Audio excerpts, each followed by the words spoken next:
Баршаларыңызға сіздермен мен Әйгерім, сіздермен бүгін мохитоның рецептімен бөлісемін. Ол үшін каналыма тіркеліп, видеомды соңына дейін қараңыздар.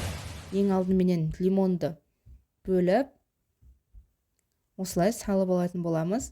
Және де барбарисонның малина түрін таңдадым.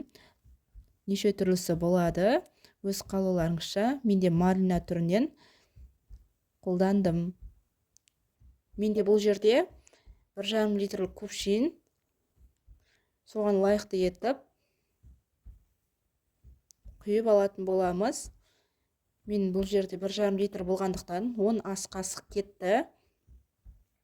Және де 1,5 литрлік сарағаш немесе спрайт қолдансаңыздар да болады. Мен бұл жерде сарағаш қолдандым.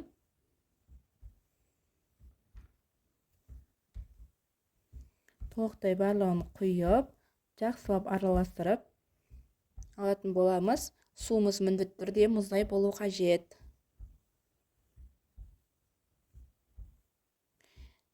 Мохитомыз дайын болды. Жалбыз болса жалбыз қоссаңыздар да болады. Жалбызда ерекше дәм береді. Дайын болған сусынды дастарханға ұсына берсеңіздер болады. Балаларыңызға табиғи сусын міндетті түрде жасап беріп, отбасыңызды қуантыңыздар. Менімен бірге болғандарыңыз үшін рахмет, сау болыңыздар.